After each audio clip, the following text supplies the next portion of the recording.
Hello everyone, जय हिंद।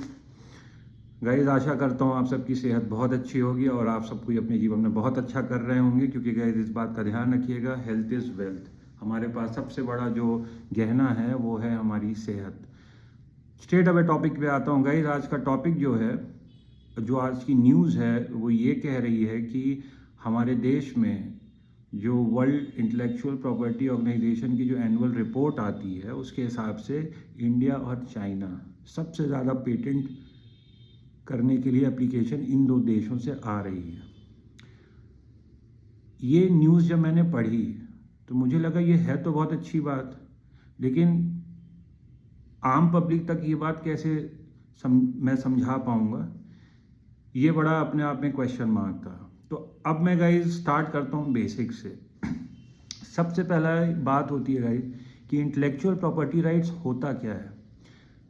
ये चीज़ आप समझिए कि अगर आप कोई चीज़ अपने दिमाग से का यूज़ करके आप कोई चीज़ बनाते हैं, जैसे कि आपने कोई किताब लिखी, आपने कोई गाना लिखा, आपने कोई पिक्चर बनाई, या फिर आपकी कोई फार्मा कंपनी, आपने कोई दवाई बनाई, तो आपके दिमाग के कारण, उसके कारण आपने कोई ऐसी चीज़ बनाई है जो दुनिया में कहीं एग्जिस्ट नहीं करती। वो सिर्फ आपके द्वारा, वो सिर्फ आप तक ही सीमित है।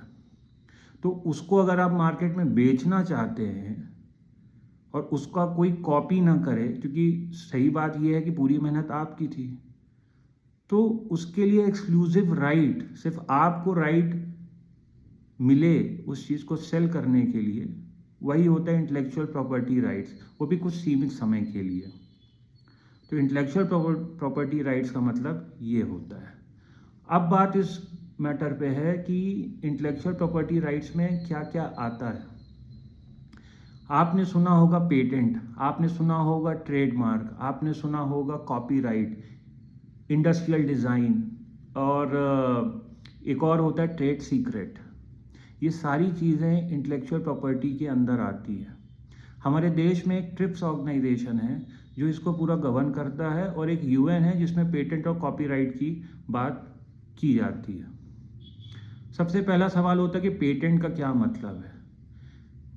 मैं एक नॉर्मल आदमी के हिसाब से बताता हूँ कि ये जो पेटेंट है, ये पेटेंट का मतलब आप ऐसा समझिए कि अगर आपकी कोई दवाई बनाने की कंपनी है, आपने सिर दर्द की कोई ऐसी दवाई बनाई है जो पूरे दुनिया में सिर्फ वो फॉर्मूला आपके ही पास है, तो सीधी सी बात है, आप उसको मार्केट में आप चाहेंगे कि वो दवाइयाँ सिर्फ आप ही बनाएं और आप ही बेचें।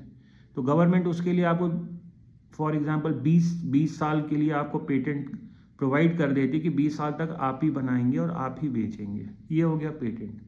ट्रेडमार्क से ये समझिए, जैसे हम लोग कपड़े पहनते हैं, नाइकी ब्रांड हो गई तो उनका एक लोगो है। कोई कंपनीज होती हैं, कोका कोला हो गया, तो उनका एक लोगो है, वो ट्रेडमार्क कहलाएगा, जो सिर्फ उसी को बिलोंग करता है और कोई उसका वैसा लोगो नहीं बना सकता। तीसरी बात हो गई कॉपीराइट। अब कॉपीराइट क्या होता है? कॉपीराइट का मतलब मैं ये बताना चाहूँगा गाइस कि जैसे मान लीजिए आपने किताब लिखी, आपने गाना लिखा, आपने पोएम लिखी, आपने पेंटिंग बनाई, आपने कोई पिक्चर बनाई है, तो ऑन एन एवरेज ऐसा होना चाहिए कि उसमें कुछ ना कुछ, वो चूँकि आपने बनाया है तो आपको कुछ ना कुछ उससे रेवेन्यू होनी चाहिए, क्योंकि वो सिर्फ आपके द्वारा बनाई गई है। तो हम लोग उसमें कॉपीराइट की बात करें, जैसे गाने अगर कॉपी हो जाए तो हम लोग कहते हैं कॉपीराइट स्ट्राइक आ जाएगी या कॉपीराइट इन्फ्रिंजमेंट हो जाएगा। बहुत सारी चीज़ें हैं ऐसी, तो कॉपीराइट का मतलब आप ये समझ सकते हैं। ऐसे ही एक होता है इंडस्ट्रियल डिज़ाइन। इंडस्ट्रियल डिज़ाइन जैसे आप ये समझ सकते हैं कि डिज़ाइंस होती हैं, गाड़ियों के डिज़ाइन हो गए, घड़ियों की डिज़ाइन हो गई, अलग अलग डिज़ाइंस नहीं होती हैं। महंगी महंगी घड़ी आती हैं, रोलेक्स हो गई और भी हो गई, तो ये सब क्या है? ये सब यही है, डिज़ाइंस होती हैं बहुत सारे। तो डिज़ाइंस का भी मतलब जो आपने बनाई है वो आपका ही है। ऐसे ही होता है कुछ ट्रेड सीक्रेट। कहने का मतलब ये है कि कोई भी चीज़ आप अपने दिमाग के उपज से, अपने दिमाग का यूज़ करके जो आपने बनाई है उसका बेनिफिट भी सिर्फ आपको मिले, इसकी बात करता है इंटेलेक्चुअल प्रॉपर्टी राइट। अब जो न्यूज़ है उस पर आते हैं। न्यूज़ ये कह रहा है कि जो वर्ल्ड इंटेलेक्चुअल प्रॉपर्टी ऑर्गेनाइजेशन है उसके हिसाब से इंडिया और चाइना सबसे ज़्यादा पेटेंट के लिए एप्लीकेशन फाइल कर रहे हैं। इसका कारण क्या है? पहला कारण है गवर्नमेंट बहुत अच्छे से, मैं मोदी जी की इसमें तारीफ़ करूँगा कि मोदी जी की एडमिनिस्ट्रेशन में इस मैटर पे बहुत ज़्यादा अवेयरनेस फैलाई जा रही है, प्लस जो पेटेंट फाइल करने की फ़ीस है वो भी बहुत कम कर दी गई है। सेकेंड, जो बहुत ही इम्पॉर्टेंट बात है कि जो फर्स्ट एग्जामिनेशन रिपोर्ट होती है, इसका मतलब क्या होता है? इसका मतलब ये होता है कि अगर आप पेटेंट फाइल करने जाएंगे तो आपको कुछ टाइम के बाद ये फर्स्ट एग्जामिनेशन रिपोर्ट के तहत ये बताया जाता है कि कोई और रिक्वायरमेंट है, कुछ आपसे और कुछ चाहिए कि नहीं चाहिए, आप एलिजिबल हैं पेटेंट के लिए कि नहीं है। यूरोप में अगर आप इस चीज़ का पेटेंट अप्लाई करते हैं तो उसमें 6 मंथ्स की टाइमिंग है। 6 मंथ काहे के लिए? फर्स्ट एग्जामिनेशन रिपोर्ट आने के लिए। इंडिया में उस चीज़ की टाइमिंग 4.8 मंथ्स कर दी गई है, जो अपने आप में बहुत अच्छी बात है। तीसरा कारण क्या है कि जो अपने हिंदुस्तान में पेटेंट इतना ज़्यादा अप्लाई हो रहा है? हमारे देश में इंडिया अडॉप्ट कर रही है एमर्जिंग टेक्नोलॉजीज़ को। इसके पीछे श्रेय हमारे प्रधानमंत्री को अवश्य देना चाहिए, क्योंकि वो टेक्नोलॉजी ड्रिवन बातें और इन सब से रिलेटेड चीज़ें, इनोवेशन को काफ़ी सपोर्ट करते हैं। 2010 से लेके 2022 तक के अगर आंकड़ों की बात करें फिगर में, तो इसमें एडवांस्ड टेक्नोलॉजी से रिलेटेड बहुत ज़्यादा पेटेंट की एप्लीकेशंस आई हैं। अब एडवांस टेक्नोलॉजी में आप समझ लीजिए आर्टिफिशियल इंटेलिजेंस हो गई। अभी आपने वो एक ये डीप फेक टेक्नोलॉजी वगैरह के बारे में सुना होगा, जिसमें चेहरा बदल के लगा दिया जाता है। इंटरनेट ऑफ थिंग्स हो गई, ब्लॉकचेन हो गई, साइबर क्राइम हो गया, बिग डेटा हो गया, तो ये सब इसके एग्जाम्पल्स हैं। चौथा कारण क्या है कि गवर्नमेंट मतलब इंडिया इतना ज़्यादा पेटेंट की एप्लीकेशन फाइल कर रही है? वो कारण ये है कि स्टार्टअप कल्चर जो है अपने देश में काफ़ी तेज़ी से बूम कर रहा है, और गवर्नमेंट ने इसमें बहुत अच्छे स्टेप्स लिए हैं। पहला स्टेप ये है कि जो भी पेटेंट के लिए अप्लाई करेगा उसमें 80% रिबेट फीस गवर्नमेंट दे रही है, और साथ में प्रोसेस काफ़ी फास्ट उसमें होगी। दूसरी बात, अगर आप ट्रेडमार्क के लिए आप एप्लीकेशन देते हैं तो उसे 50% रिबेट आपको उसमें मिलेगा फीस में। तो ये एक बहुत अच्छी अपने आप में बात है कि इन कारणों के कारण हमारे यहाँ जो पेटेंट के लिए अप्लाई किया जा रहा है वो बहुत। गाइस, अब मैं कुछ आपको मतलब अपने प्राइम मिनिस्टर साहब से कुछ मैं कहना चाहता हूँ कि हमारे इस पूरी न्यूज़ तो बहुत अच्छी है, पर कुछ बेसिक प्रॉब्लम्स हैं।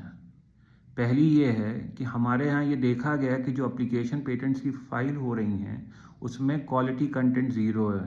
मतलब इनोवेशन सिर्फ नाम मात्र का है, उसमें एक्चुअल इनोवेशन कुछ भी नहीं है। सिर्फ क्वांटिटी बहुत ज़्यादा कि इतने सारे एप्लीकेशन आ रहे हैं, तो ये एक बहुत मेजर कंसर्न है। सेकंड मेजर कंसर्न ये है कि अभी अगर आप कुछ फिगर की मैं बात करूं तो 2016-17 में एटलीस्ट 45,000 समथिंग एप्लीकेशंस आई थी, जिसमें से ग्रांट की गई हैं पेटेंट सिर्फ 9,000 एप्लीकेशंस को। इसका मतलब ये है कि हमारे जो स्टाफ हैं और जो हमारी रिसोर्सेज हैं आईपी ऑफिस के अंदर, ये बहुत कम है, इसको बढ़ाने की ज़रूरत है। तीसरा कंसर्न ये है, चैलेंज, कि जो वेंचर कैपिटल फंडिंग है, इसको आप लोग अगर आम भाषा में समझना चाहें तो ये है कि अगर आप कोई स्टार्टअप डाल रहे हैं तो आपको जो इनिशियल फंडिंग की ज़रूरत होती है कि हाँ हमें इतने पैसे की ज़रूरत है इसको स्टार्टअप को चलाने के लिए, तो वो भी बहुत कम है। कारण ये है कि ये इतनी लेथार्जिक प्रोसेस हो जाती है। सीधी सी बात है, स्टाफ कम है, रिसोर्सेज कम है, तो चीज़ें बड़ी दिक्कत वाली है, तो वेंचर कैपिटल फंडिंग भी बहुत कम हो गई है। फोर्थ, जो सबसे इम्पॉर्टेंट है, जो हमारी ग्लोबल इमेज है, हमारी सरकार जिसमें सबसे ज़्यादा ध्यान देती है, उस पर बड़ा फ़र्क पड़ रहा है, क्योंकि जो यूएस स्टेट रिप्रेजेंटेटिव्स हैं गाइस, वो हाथ धो के हर जगह ये बात बोलते हैं कि हमारे भारत में जो आईपीआर का जो मतलब जो इंटेलेक्चुअल प्रॉपर्टी राइट्स हैं उसकी धज्जियाँ उड़ा दी जाती हैं। ये भी कहते हैं कि कॉपीराइट वगैरह कुछ नहीं मानते ये लोग। बड़ी ही गलत इमेज बनी है। उसका एक मैं एग्जांपल देता हूँ। एक्चुअल में हमारे यहाँ जो लॉज है ना, उसमें एक प्रोविज़न है जो कि ये कहता है कंपलसरी लाइसेंसिंग का। इसका मतलब ये है कि हमारा देश में अगर कोई इमरजेंसी आती है तो चाहे उस कंपनी के पास पेटेंट हो उस मेडिसिन को बनाने का या फिर ना हो, वो मेडिसिन बना सकती है। इमरजेंसी के दौरान। यूएस को इन सब चीज़ों से बहुत दिक्कत है। यूएस कहता है कि जो पेटेंट हम लोग ग्रांट करते हैं उसकी रिस्पेक्ट कुछ भी नहीं होती भारत में, एक्सेट्रा एक्सेट्रा एक्सेट्रा। तो ये एक बहुत बड़ा मेजर कंसर्न है कि यूएस हम लोग को काफ़ी, हम लोग की ग्लोबल इमेज को ख़राब कर रहा है। कुछ चीज़ें जो हमारी नेशनल आईपीआर पॉलिसी है उसके अंतर्गत गवर्नमेंट काफ़ी कुछ प्रयास कर रही है, जैसे कि मॉडर्नाइजेशन करना मतलब कुल मिला के जो आईपी ऑफिस है उसमें आप मैक्सिमम स्टाफ रखें, फंक्शनिंग ईजी हो जाए, प्रयास कर रही है गवर्नमेंट। दूसरी बात ये है कि कुछ जैसे कुछ स्टार्टअप्स हो गए, अगर औरतों द्वारा उस कुछ कंडीशंस हैं उसके अंदर अगर औरतें अप्लाई करती हैं, मतलब वुमन अगर अप्लाई करेंगी, या फिर कुछ स्मॉल एंटिटीज़ हैं जो कि मेंशन है, मतलब इन अगर ये लोग पेटेंट के लिए अप्लाई करते तो इनको काफ़ी इजी फैसिलिटेशन मिलेगा। तीसरी बात यह है कि हमारे गवर्नमेंट ने national intellectual property rights award वगैरह कुछ निकाला हुआ है। अवार्ड मिलता है जिन लोगों ने आईपी के क्षेत्र में अच्छे काम किए हैं, उसमें कमर्शलाइजेशन हुआ है और बहुत ज़्यादा सक्सेस मिली, तो उसमें अवार्ड भी दिए जाते हैं इन सब चीज़ों को प्रमोट करने के लिए। और अगला पॉइंट ये बोलूँगा कि एक फैसिलिटेशन प्रोग्राम भी चलाया गया है गवर्नमेंट के द्वारा, जिसमें कि आपकी फाइनेंशियल, लीगल और बाकी चीज़ों में जो पेटेंट के लिए रिक्वायरमेंट होती है उसमें हेल्प की जाती है सरकार द्वारा। मैं फिर कहूँगा कि कागज़ का पेट कागज़ ही भरता, पेपर में बड़ी अच्छी अच्छी बातें होती हैं पर ग्राउंड रियलिटीज़ अभी भी जो छप रहा है और रियलिटी में बहुत अंतर है।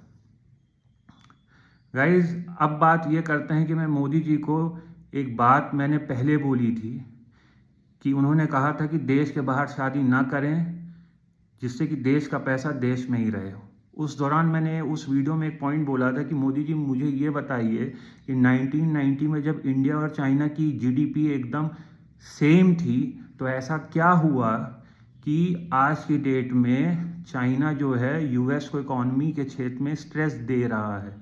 14.5 ट्रिलियन डॉलर इकोनॉमी थी आज से 2 साल पहले, आज तो वो मेरे हिसाब से 17-18 क्रॉस कर रहा होगा, और हम वहीं के वहीं हैं, एकदम वहीं के वहीं हैं। थोड़ा बहुत चेंजेस है, ग्लोबल इमेज काफ़ी चेंज हुई है, थोड़ा बहुत नहीं, बहुत चेंजेस हैं, लेकिन स्टिल।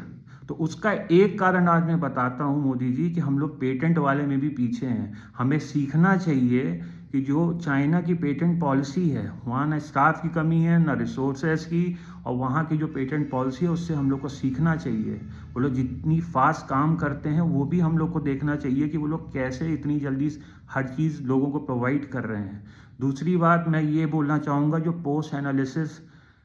पोस्ट फैक्टो एनालिसिस की बात की जाती है, इसका मतलब ये है कि एक बार पेटेंट प्रोवाइड करने के बाद भी चेक करना चाहिए कि सब कुछ अंडर रिक्वायरमेंट और सब कुछ प्रॉपरली हो रहा है कि नहीं हो रहा है। वो भी जो प्रिंसिपल एक्सपर्ट एडवाइज़र होता है उसके अंतर्गत ये सब काम किया जाना चाहिए। इससे हमारे देश में प्रॉस्पेरिटी और ग्लोबल इमेज दोनों ही, प्लस जो इन्वेस्टमेंट है हमारे देश में वो भी बढ़ेगा, और जब देश में पैसा आएगा तो वो पैसा रोटेट होता है और हम सब की ग्रोथ होगी। गाइस, एक बात बहुत इंपॉर्टेंट है कि जो गवर्नमेंट इंसेंटिव्स प्रोवाइड करती है, स्पेशली जो एजुकेशनल इंस्टीट्यूशंस हैं, वहाँ ये सब हो सकता है कम कर दें या बंद कर दें।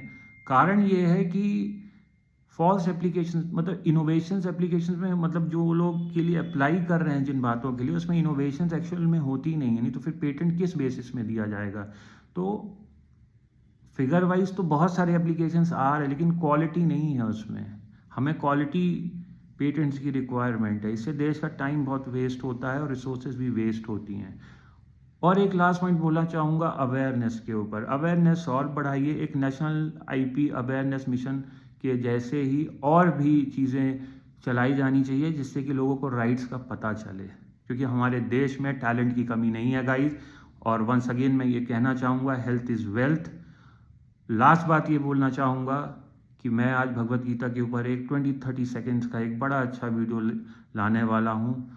इच्छा हो तो देख लीजिएगा। Please subscribe to my channel. Thank you very much. कल फिर मुलाकात होगी किसी एक नए टॉपिक के साथ।